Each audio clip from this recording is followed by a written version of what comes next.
Dubai is often seen as the one and only gold standard for high-status would-be global citizens who want to eliminate their tax bill. And yet there are other options that offer many of the things that Dubai can give you. Today, we're going to compare Dubai to 4 other high-level places. We're going to assume for purposes of this episode that you are interested in moving to Dubai because you would like to eliminate your tax bill. Now, that does not apply to everybody.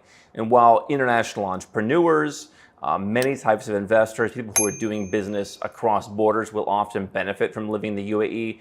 People with certain royalty income or who need a tax treaty or a certain kind of dividend income. There may be other places to live where you could actually reduce your taxes further than the UAE.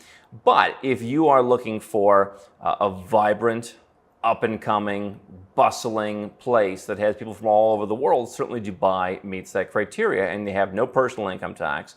You do have a new tax coming on mainland corporations in the UAE, but on the free zones, there is no such tax. And so for a lot of folks who are watching this, who are doing business internationally, you can move there and basically pay zero. And yet, what are the other reasons people are interested in Dubai?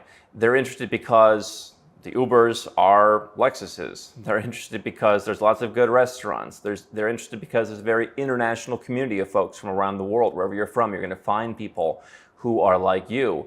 It's just a sexy place to be. It has been marketed to that. But I believe it's also gotten this to where it is because people don't understand that there are other tax systems that you can take advantage of to pay, whether it's zero or whether it is close to zero in other places. They also don't understand that just because Dubai doesn't have any tax doesn't mean if you're earning income from other places that may not be taxed. The last 10 years helping over 1,000 high net worth clients from around the world create and execute holistic plans to reduce their taxes, increase their options with things like second citizenship, and grow their opportunities overseas. You can learn more at nomadcapitalist.com. And so the holistic approach to this is very important. Depending on where your income comes from, you may not get the best deal in the UAE. But let's just assume that you are going to pay zero tax in the UAE and that whole fast-paced lifestyle is what you're looking for. One thing people also say is, I don't want to move overseas to somewhere where I can't speak English. So let's stay in Asia and let's look at other places where you can go and get the same kind of experience, or at least some of the same parts as you would in Dubai. And so in the Gulf, certainly Dubai is the gold standard in that region. Abu Dhabi for some folks is interesting. It is certainly where more of the old money in the UAE is. And so that's the same country. Once you're in the UAE, you can move Dubai, Abu Dhabi, anywhere you want in the country. Elsewhere in the Gulf, very safe region, by the way, all very tax friendly, is Bahrain. They have a real estate investment visa, and you can pay zero tax there. It's one of the more liberal countries in the region. And so if you wanted to buy a property, put some money in the bank, you can get residence. None of these countries, generally speaking, the UAE started to a little bit, but generally speaking, you're not going to get citizenship in any of the Gulf countries. And so if you want a place that is much more laid back, not as much to do, there's certainly not nearly as much to do in Bahrain, but if you're looking to be out of the spotlight, that's one place in the region that you can go that's not so far away. You can pop into Dubai whenever you want. It's a 1-hour flight. Elsewhere in Asia, you certainly have Singapore, although that for the same kind of person who's often looking to go to Dubai, Singapore is going to cost a lot more because they're going to want you to move your business there. They're going to have limitations on bringing your family in some cases. They have opened up certain kind of high-value employees, but there are just a number of limitations in Singapore. It is difficult because they don't really need people that badly. They are looking at certain kinds of people, but for entrepreneurs who want to come and pay very little tax, that's going to be harder to get in. You have to commit a lot more to get into Singapore. And so we'll skip that. Next door in Malaysia, I've spent many years in Kuala Lumpur, and I would argue that if you're looking for good English, you will find better English spoken in Kuala Lumpur. You compare the Pavilion Mall, the Surya KLCC Mall, and the Petronas Towers to, let's say, the Dubai Mall. You're going to be understood more in Kuala Lumpur. You can have the same multicultural approach, more from people within the country. There's not as many expats at this point. And so if you're looking to meet other Australians or other British folks, there's not that many Americans in Dubai, quite frankly.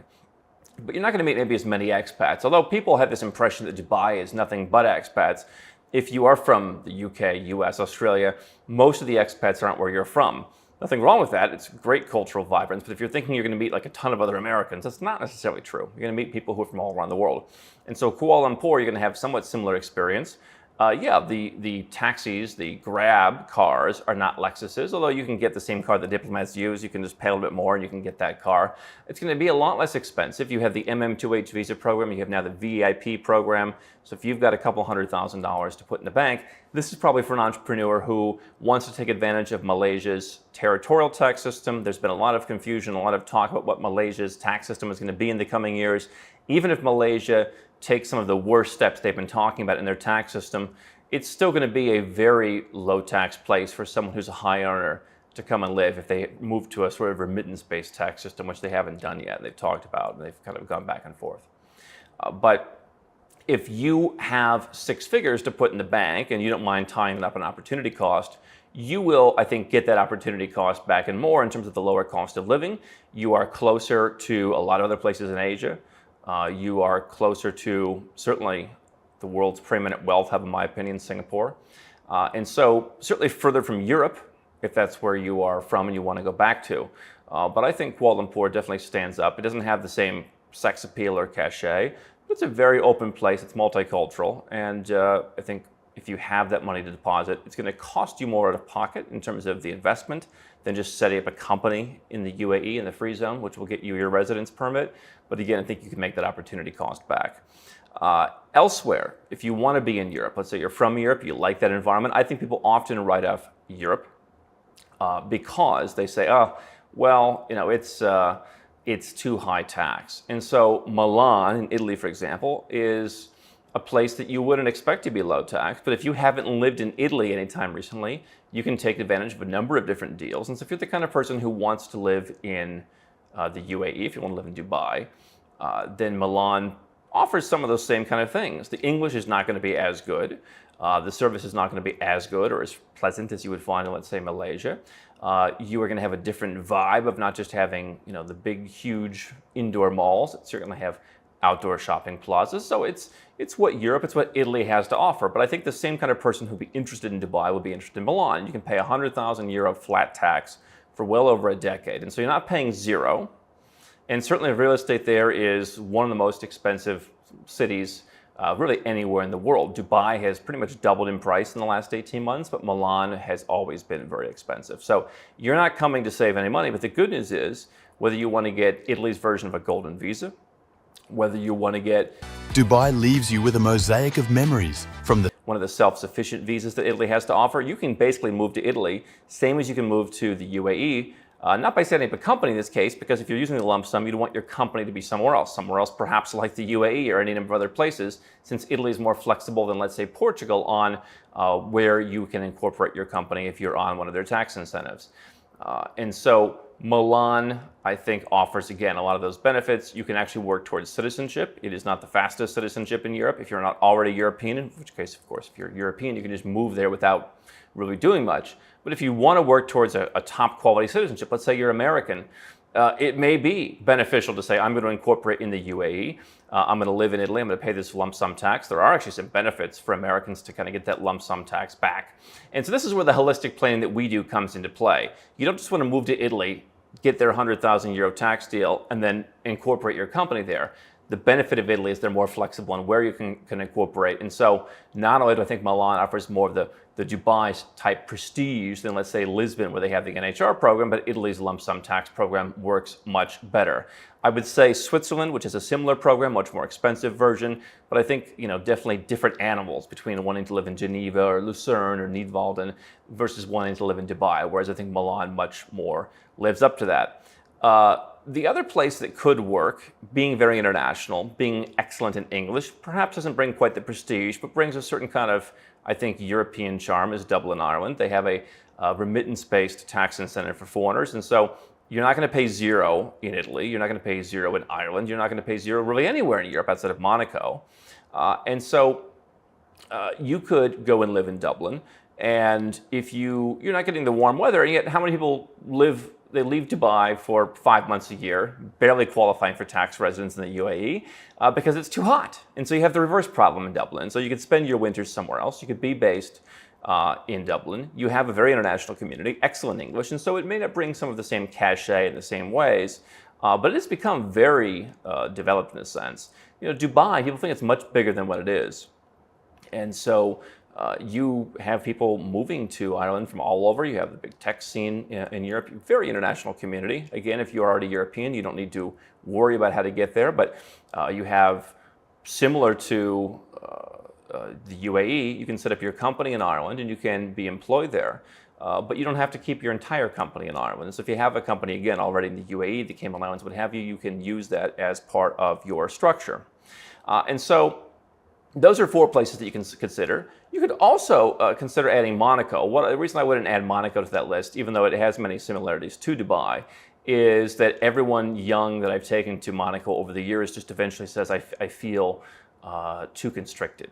And people are tempted to go and spend a bunch of time in France. And it's kind of like people who want to move to Puerto Rico as Americans, where they think like, oh, I'll just pretend that I'm living in Puerto Rico. I'll pretend I'm living in Monaco.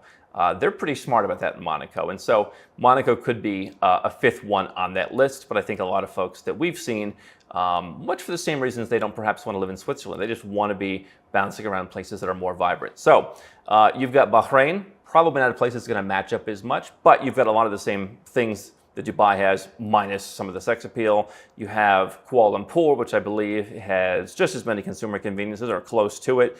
A little bit nicer, culture, better English, better proximity to many places in Asia. You've got Milan, which has the same sex appeal with a great tax deal, not quite as good as Dubai's, but you can work towards citizenship in return. You've got Dublin. And then, of course, we mentioned Monaco, Singapore, Switzerland. Those could work as well, although they are certainly different. And so before you think, hey, I have to go live in Dubai to pay 0 tax, realize there are places in Europe, in Asia, where maybe you're paying $0 or $10,000 or $50,000 or $100,000 or euros.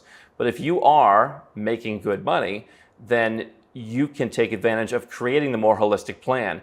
Dubai works right out of the box, not as well for Americans. But Dubai is, okay, I'm going to move my company there and I'm going to live there. The holistic planning that we do for the folks we help is figuring out how do you move your company out of the country that it's in right now and into a tax favorable jurisdiction. In almost any of the aforementioned countries, the company could be in the UAE, it could be in a free zone, it could be in some other tax-free country, but you don't necessarily have to be there. You might avail yourself of a residence permit in the UAE and come a couple of days a year to keep that active, have your banking for your business in the UAE, and go from there. However, that doesn't mean you have to live there. And so I think that what people often try and do is put everything into one neat little box, find one solution that solves every problem. If you don't need a second citizenship, then that's an extra point for Dubai. But I can tell you, as someone who likes spoken English, who likes a number of different things, I don't know that Dubai offers all those. It's a fun place, it's a vibrant place. A lot of folks go there and they're just like, is this for me?